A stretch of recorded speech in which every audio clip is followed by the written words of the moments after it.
Sono Michela Della Porta, Welfare Community Manager, esperta per Veneto Welfare nella progettazione e nello sviluppo dei contenuti, nella valutazione degli output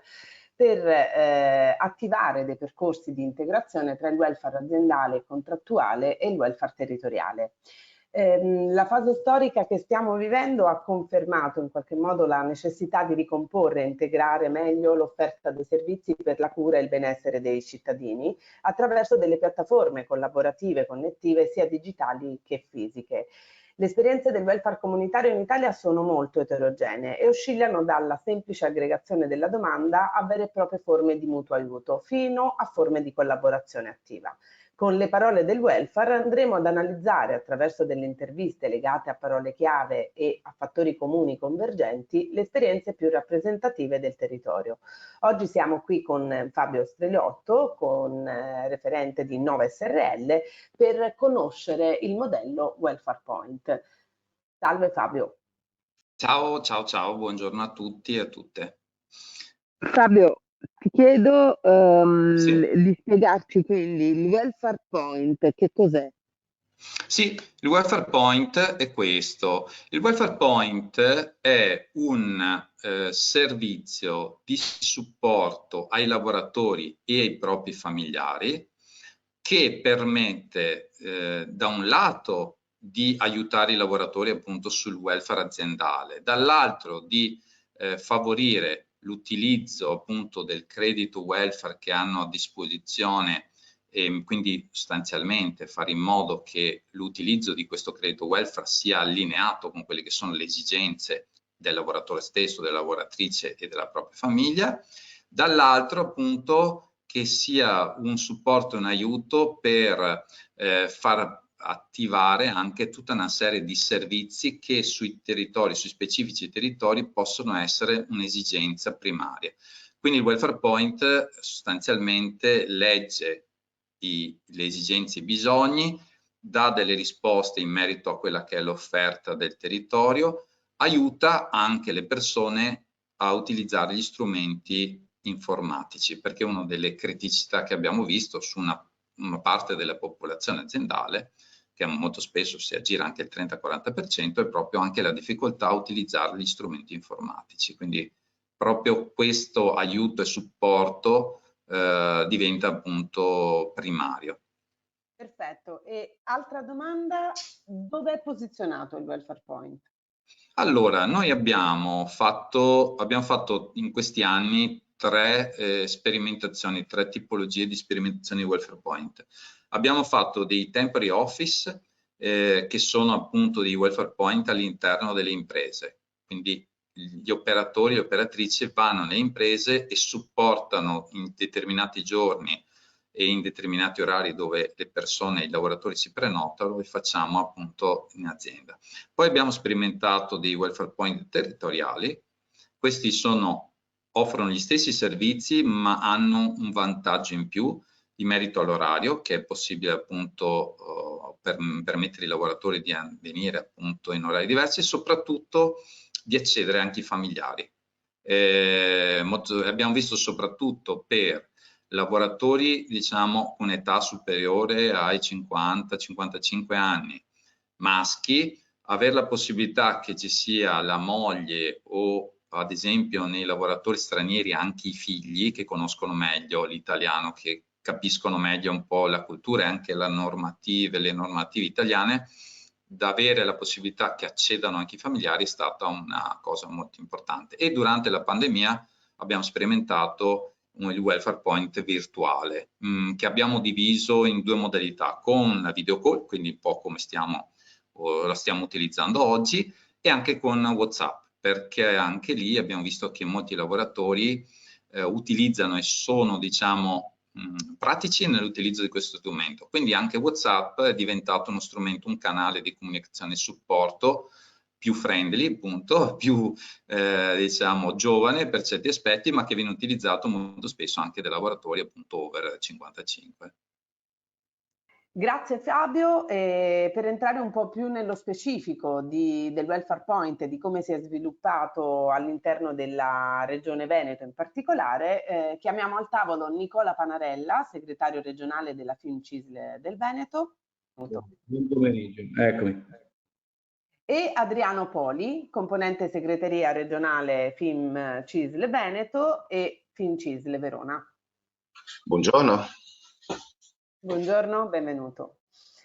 Fabio ci ha introdotto il Welfare Point, il modello, perché è importante parlare di modello e non di progetto. Ci ha parlato di bisogni specifici che hanno attivato questo tipo di modello, della necessità di interagire, di un'alleanza tra profit e non profit e istituzioni, delle associazioni datoriali, di categorie, di come queste e di come tutti all'interno dell'ecosistema hanno un ruolo importante. Io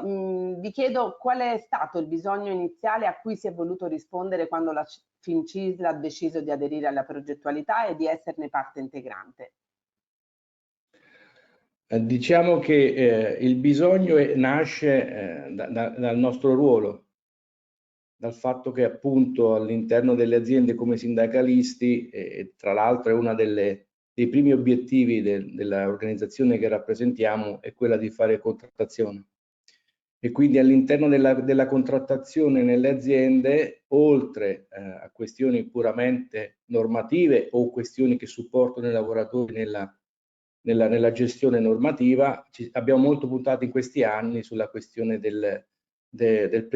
premio di risultato piuttosto che negli ultimi anni sul welfare. Quindi nasce da un'esigenza puramente contrattuale, cercando di fare in modo che all'interno di quelle che sono le normative oggi presenti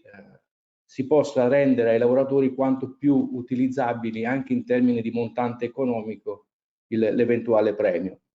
Nel senso che il welfare sappiamo benissimo che dà la possibilità di essere detassato e quindi di arrivare a un netto ai lavoratori maggiore rispetto a quello che sarebbe un premio tassato o al 10%, se è un premio di risultato, tassato normalmente se invece è un premio diverso. All'interno di questa esigenza, quindi di portare un risultato economico importante ai lavoratori quanto più alto possibile, si è sviluppata una contrattazione all'interno delle aziende che desse la possibilità di utilizzare questa forma economica in effetti e poter quindi ragionare anche in termini di welfare, cioè di utilizzo di forme economiche contrattate per poter poi invece andare a utilizzare sistemi che non siano puramente un'elargizione economica, ma che siano di sostegno alle persone e ai familiari. Questo è stato lo spunto iniziale. Ovviamente nelle aziende più sindacalizzate, nelle aziende in cui abbiamo più attività sindacale, si è sviluppato nel tempo un'ottima forma di gestione anche del welfare, e in altre aziende purtroppo invece o non è stato mai fatto o piuttosto si è sviluppato in modo anche molto a rilento. Questa poi magari ne parliamo anche dopo, è una delle condizioni che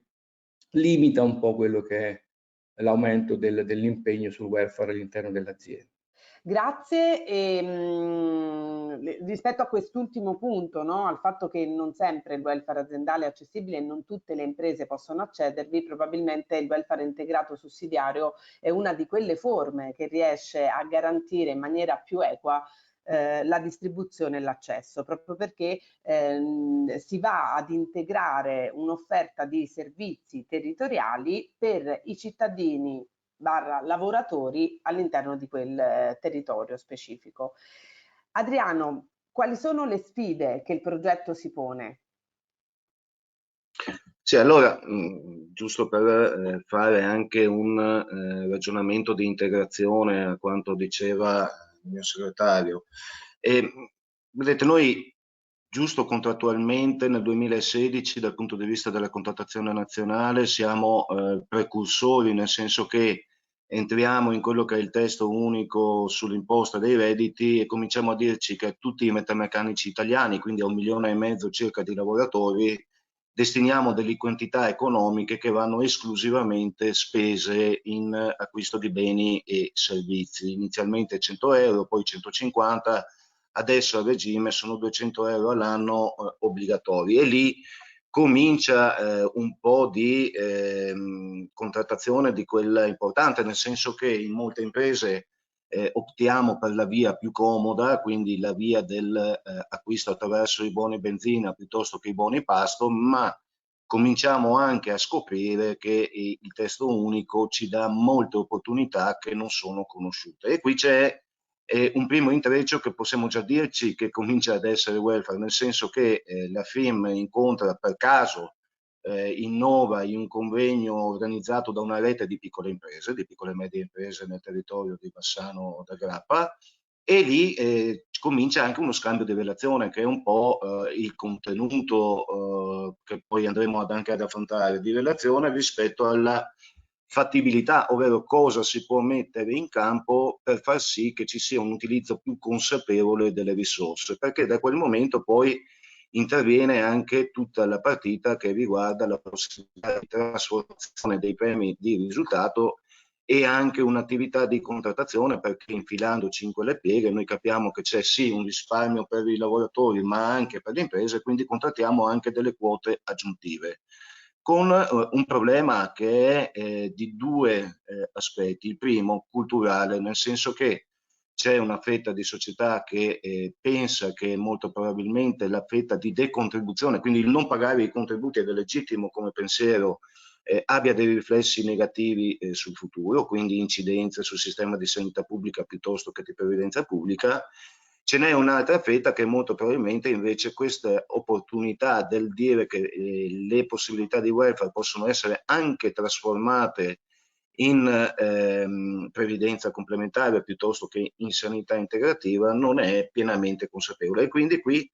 nasce quel nostro bisogno, e che riguarda un po' anche la sfida futura se entriamo poi nel contenuto, nella domanda, che è quello di rendere innanzitutto consapevoli i lavoratori della possibilità di scelta, perché attraverso la consapevolezza poi nasce anche la libertà di scelta, ma per essere consapevoli noi abbiamo un solo metodo e non è sufficiente il rapporto assembleare che abbiamo con i lavoratori, che lo abbiamo ma sono 10 ore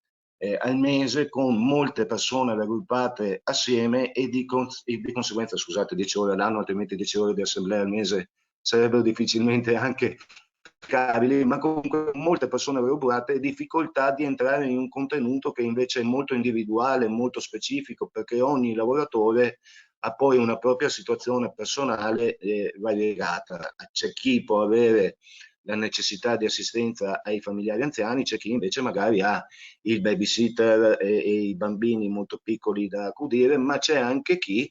che ci dice io sono singolo, a lavorare in bicicletta e quindi come posso interpretare il mio bisogno di welfare. E qui nasce l'esigenza di essere di prossimità non solo con la nostra attività sindacale, che non è sufficiente per più motivi,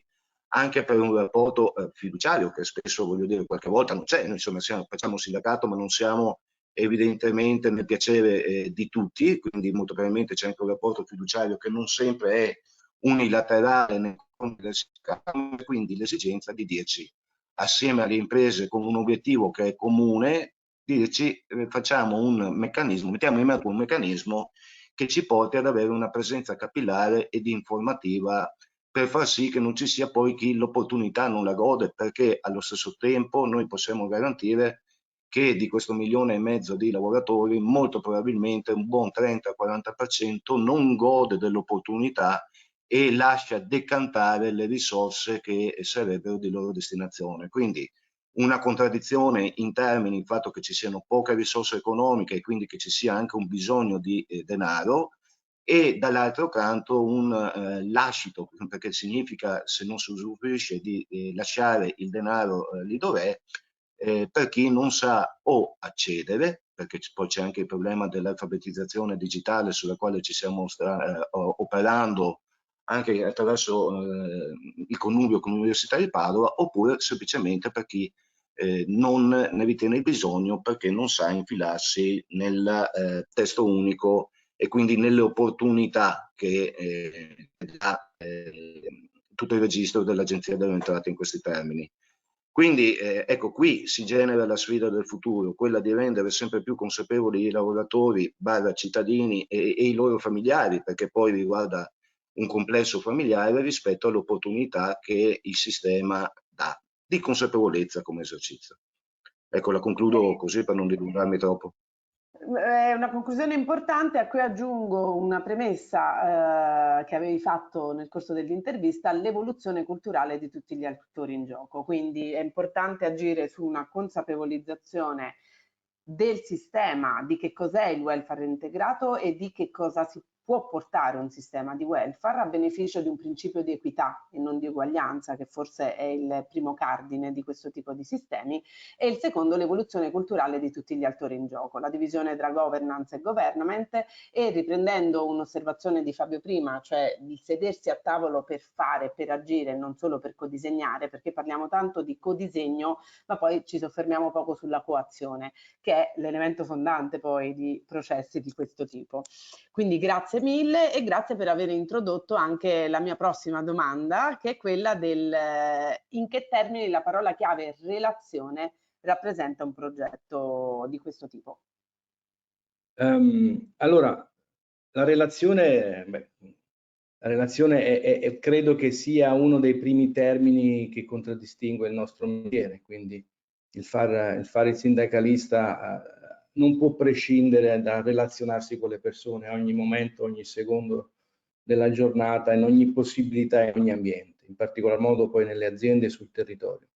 Quindi è normale che da sindacalista posso solo dire che la relazione fondamentale all'interno del contesto diventa importante perché, lo diceva prima anche Fabio, ho ascoltato un pezzo, la relazione permette di trasmettere alle persone non solo la sicurezza sul lavoro che si sta facendo, ma anche tutte quelle mancanze culturali che portano le persone a essere un po' diffidenti rispetto al sistema welfare. Riprendendo anche un po' quello che diceva Adriano, all'interno delle aziende, al di là del fatto rispetto a quello che dicevo prima, che ci sono aziende più o meno sindacalizzate, quindi aziende dove più o meno riusciamo a intervenire per relazionarci appunto con i lavoratori, all'interno delle aziende una delle grandi difficoltà che abbiamo è proprio quella del fatto che i lavoratori non hanno da un lato ben capito il sistema, ma dall'altro anche molta diffidenza rispetto a quello che è tutto il sistema del welfare. Tanto è vero che noi come organizzazioni sindacali in particolare stiamo da tempo sollecitando che all'interno della parola welfare si prevedano molte più possibilità di quelle che sono previste oggi. Faccio un esempio molto semplice. I lavoratori in assemblea ci dicono che va benissimo andare in ferie, utilizzare il sistema welfare per andare in ferie piuttosto per l'assistenza ai familiari piuttosto che per l'assistenza ai figli, però non tutte le esigenze, non tutti i lavoratori hanno le stesse esigenze. Quindi c'è una fascia di lavoratori che magari non va in ferie, fa una battuta, oppure non ha assistenza familiare, oppure non ha figli. E quindi il fatto di poter utilizzare altre possibilità all'interno del sistema che possano a 360 gradi soddisfare tutte le esigenze diventa quanto mai importante. Una delle affermazioni che spesso facciamo, ma perché ci vengono dette, che è welfare per esempio anche pagare la bolletta della luce o del gas, visto i periodi e i tempi che stiamo affrontando. E quindi se all'interno del sistema si potesse avere un qualcosa che ti permette anche di sopportare quelle esigenze più impellenti della vita di tutti i giorni, sicuramente potrebbe essere un punto di appoggio per far aumentare la consapevolezza dei lavoratori e dei cittadini che questo sistema è sicuramente più vantaggioso. C'è una cultura da superare, che si diceva prima, anche rispetto al fatto che c'è molta diffidenza sui sistemi anche informatici, tanto è vero, come diceva Adriano, a livello regionale la FIM si sta impegnando molto insieme all'Università di Padova per poter fare formazione all'interno delle aziende sui sistemi più semplici di cultura informatica, anche quella solo di accedere a un portale per molti lavoratori è qualcosa di complicatissimo, quindi già superare quella sarebbe una prima fondamentale attività da fare per poter entrare nei sistemi. L'altra appunto è quella di poter utilizzare il sistema anche per motivazioni diverse. E l'ultima cosa che dico, anche in relazione a quelli che sono gli attori, come vedevo prima, gli attori di questo sistema, bisogna un po' superare quelli che sono gli interessi di parte. Ti ringrazio perché poi hai parlato, hai introdotto un'altra delle parole chiave del welfare, che è la scelta, perché la scelta è fondamentale che ci sia da parte del lavoratore, da parte del cittadino, da parte di... e che questa scelta sia consapevole poi, quindi è fondamentale. Io mi allaccio alla tua ultima frase, no? Dove ci invitavi a ragionare sul fatto che la coprogettazione non è semplicemente sedersi al tavolo e portare istanze di una parte, ma è proprio quella di costruire una nuova rete sociale. E coprogettazione è proprio costruire un nuovo senso comune, quindi non è l'interesse, non è l'aggregazione di più interessi, ma è la costruzione di un nuovo senso comune che si basa su parole chiave, che possono essere quelle della persona, della relazione. Fabio, non so se vuoi aggiungere qualcosa rispetto alla parola relazione, insomma, che settiamo e confermiamo attraverso il vostro intervento che sempre più vi rappresenta. No, volevo solamente, che poi lascio la parola a Adriano Poli, fare degli esempi di quello che è appunto successo in questi anni in questa collaborazione con la FIM CISL del Veneto. Grazie all'attività appunto del Welfare Point, che in alcune aziende abbiamo strutturato in questo modo, non solo un servizio che gestiamo noi, ma molto spesso anche è stato in collaborazione proprio con le RSU della stessa azienda. Quindi i rappresentanti sindacali in azienda sono stati formati anche loro sui temi normativi, quindi testo unico sulle imposte, articolo 51, articolo 100, utilizzo della piattaforma perché abbiamo visto che altrimenti si corre il rischio che la parte sindacale con il welfare aziendale sia esclusa, ok? Sia un affare che è dell'azienda e del soggetto privato, del consulente, del provider che va a fare l'attività. Invece un'azione integrata dove tutti, come avete detto anche prima, tutti i soggetti sono coinvolti, tutti i soggetti appunto remano nella stessa parte, diventa importante nella relazione dei lavoratori, ma anche essere proprio competenti, cioè l'RSU, i delegati hanno bisogno appunto di avere tutta una serie di competenze per poter gestire appunto lato appunto sindacato questo. E quindi cosa ha portato questa collaborazione, che ovviamente ognuno per il proprio ruolo, perché poi ognuno di noi ha dei ruoli appunto diversi, che nelle aziende in cui abbiamo fatto questa attività siamo passati da una conversione molto bassa. Sapete che la media nazionale della conversione del premio di risultato in welfare è attorno al 20%, un poco più. Ecco, nelle aziende in cui abbiamo attivato il Welfare Point, questa collaborazione attiva appunto con le parti sociali, si è arrivati al 40, 45 e ultimamente abbiamo casi che superano gli 80%, okay, della conversione del premio risultato. Quindi questo fa capire come fare un'attività integrata e appunto, come è stato detto più volte da tutti, diventa appunto importante. Ma lascio Adriano portare appunto un po' anche queste esperienze. Adesso non citiamo le aziende perché non abbiamo fatto un passaggio con le aziende, quindi non le citeremo, ma ci sono proprio casi concreti e quindi quello di cui parliamo sono situazioni diciamo vere e proprie. Sì, vero, ne siamo testimoni, ma ecco, io giusto per completare il ragionamento sulla relazione, che credo che sia tanto centrale come parola rispetto al tema, ecco, io volevo partire, magari potrà anche far sorridere, ma noi abbiamo un elemento territoriale che è proprio molto, molto veneto, che io ho vissuto nella fase finale della sua esperienza, che si chiamavano casse Peota, okay? Che poi nelle fabbriche in realtà diventavano le casse mutualistiche, quindi tanti lavoratori che si mettevano assieme per sopperire al bisogno dei più sfortunati attraverso regole autodettate, no? Elementi che hanno anche funzionato per un lungo periodo, che oggi trovano in questa società che transa, trovano una loro evoluzione in quello che oggi possiamo anche definire il sistema di welfare, ed è tutto centrato di fatto sulla relazione fra azienda e lavoratori e sindacato, ma in particolare su questo versante io direi che è molto centrato anche nella relazione col territorio, perché il territorio diventa elemento centrale. Qual è stata una delle prime cose che ci ha messo in difficoltà al primo apparire delle piattaforme, ragioniamo del 2017, quando tutti un po' si sono inventati un nuovo metodo di spesa. Ecco, il primo elemento è stato quello del concentramento sulla grande distribuzione anche esterofila, no? E quindi la difficoltà, ovvero la praticità di fare gli accordi e le convenzioni da parte dei provider con questi grandi gruppi, che molto probabilmente erano anche in grado di assorbire la modalità diversa di spesa, e di fatto poi però anche la difficoltà dei lavoratori di poterli avere comodi alla loro abitazione, alla loro possibilità di fare la spesa. Se fossimo in ambito green potremmo dire che è un'economia circolare, diciamola in ambito welfare è un welfare circolare che diventa sussidiario all'interno dell'impresa e all'interno del territorio in cui si vive. Quindi ecco, diciamo che la parola relazione diventa decisamente centrale rispetto all'attività di welfare.